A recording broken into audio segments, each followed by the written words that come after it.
Tentu kita semuanya tahu bahwa tauhid itu ajaran yang paling pokok di dalam Islam. Hampir tidak ada kitab-kitab Islam, kitab-kitab yang menjelaskan tentang apalagi kalam, ya, ilmu kalam, yang tidak dimulai dengan tauhid gitu. Kitab tasawuf, kitab tauhid, apalagi itu selalu berbicara dengan dimulai dengan tentang hakikat wujud. Tauhid itu apa begitu ya, karena memang ini sangat sentral sekali di dalam Islam. Kalau saya meminjam kalimat di dalam kitab Tanbihul Masyi. Tanbihul Masyi ini salah satu karya berbahasa Arab yang ditulis oleh Syekh Abdurraub Singkal abad ke-17. Ia seorang ulama Aceh.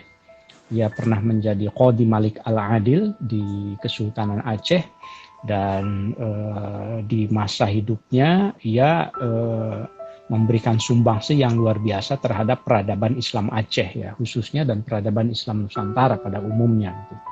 Nah, ia mengarang salah satu kitab tasawuf, tauhid tasawuf, judulnya Tanbih Al-Masyi Al-Mansub ila Thoriq Al-Qusasi.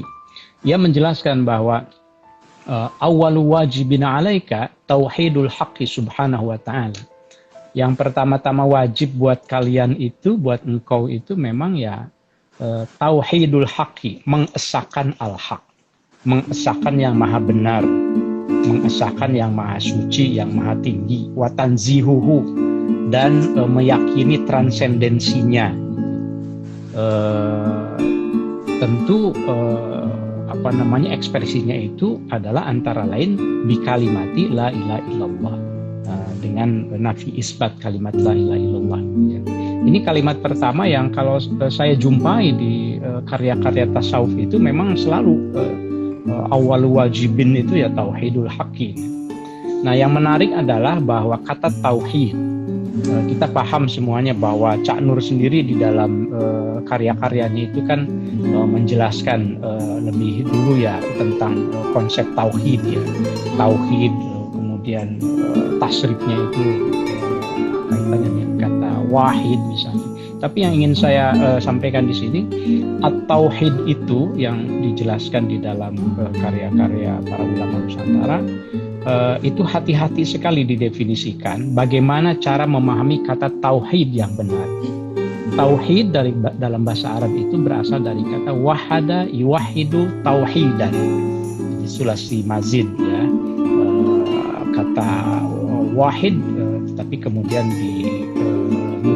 dibuat transitif, wahada, mengesahkan. Jadi tidak sekedar esa, tidak sekedar satu, tapi mengesahkan. Masalahnya mengesahkan itu bisa jadi dua pengertiannya. At-tauhid itu bisa menjadikan sesuatu itu satu, tunggal, atau bisa juga menisbahkan sifat tunggal kepada sesuatu. Nah, yang diwanti-wanti oleh para ahli tauhid itu, oleh Syekh Abdurraub misalnya, hati-hati bahwa at-tauhid yang dimaksud di sini adalah taf'ilun lin nisbah la lil ja'li. Jadi kalau kita menerjemahkan kata tauhid itu bukan menjadikan Allah itu esa, bukan. Karena Allah itu esa dengan sendirinya. Dia tidak perlu diesahkan oleh orang lain, oleh zat yang lain. Maka yang harus diterjemahkan itu adalah nasabtu al-wahdaniyah ilallah. Jadi aku menisbahkan sifat esa kepada Tuhan. Nasabtuhu ilal wahdaniyah. Jadi aku menisbatkan sifat esa itu kepada Tuhan, bukan menjadikan. Kelihatannya sederhana, tetapi maknanya amat sangat berbeda sekali.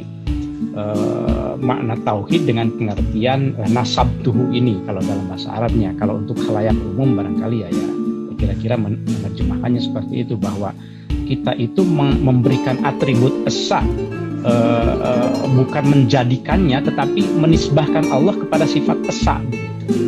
Nah, ini wahadtuhu bimakna nasabtuhu. Nah, kemudian kalau kita baca di dalam berbagai literatur, pembahasan tentang tauhid ini amat sangat terkait dengan pembahasan bahwa Allah yang maha wujud mutlak, Allah yang wajibul wujud, wujudnya itu wajib. di dalam saya ingin mengutip lagi kitab Ithaf Ad-Daki. Kebetulan memang itu yang saya kaji ya. Tanbihul Masyi itu karangan Syekh Abdul Rauf Singkel, kalau Ithaf Ad-Daki itu karangan gurunya Syekh Ibrahim Al-Qurani. Itu membahas dengan sangat detail tentang tauhidul wujud, kemudian wajibul wujud, dan al-wujudul mutlak.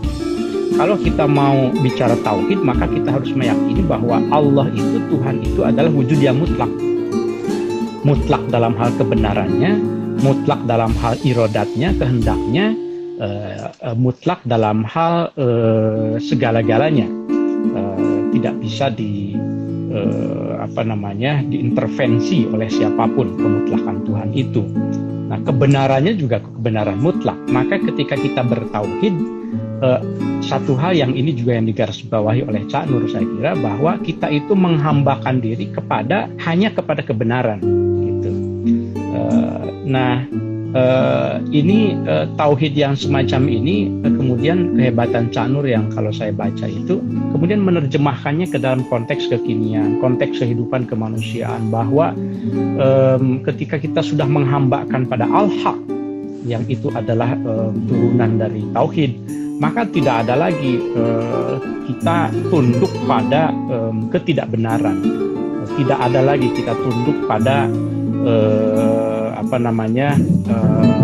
tindakan-tindakan yang merendahkan martabat manusia misalnya, karena itu tidak benar. Kita hanya tunduk kepada al-haq dan kepada turunan dari al-haq, yaitu kebenaran-kebenaran, nilai-nilai keadilan, nilai-nilai kesetaraan, dan seterusnya ya. Itu yang kalau yang saya baca kontekstualisasi dari tauhid itu gitu. Nah, jadi yang dimaksud dengan pembebasan itu, saya kira memang ini bebas dari penghambaan kepada selain al-haq. Nah, kalau saya membaca kemarin, kebetulan saya di Ngariksa itu saya sedang membaca karangan Syekh Yusuf Al-Makassari ya, Zubdatul Asrar. Sama, ini juga karangan tasawuf. Nah, Syekh Yusuf itu memunculkan satu istilah yang disebut dengan al-ubudiyah al-mutlaqah gitu. Jadi penghambaan paripurna seorang hamba kepada Tuhannya yang paripurna, yang tidak sama sekali dinodai oleh penghambaan kepada selain kebenaran, itu ia sebut sebagai al-ubudiyah al-mutlaqah gitu. Di atas al-ubudiyah al-mutlaqah itu tidak ada lagi selain, ya di atasnya itu ya sudah penghambaan kepada Tuhan gitu ya. Kalau sudah al-ubudiyah al-mutlaqah itu ia sudah merepresentasikan kebenaran-kebenaran yang itu merupakan citra dari Tuhan gitu.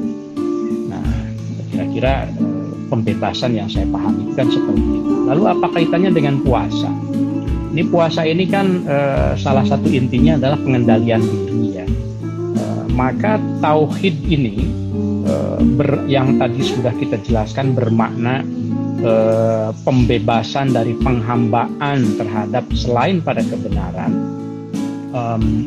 Maka kita diminta ketika berpuasa ini untuk mengendalikan diri supaya ya tidak menghamba kepada yang tidak benar, tidak menghamba kepada nafsu amarah, tidak menghamba kepada hawa nafsu yang selalu membawa pada ketidakbenaran.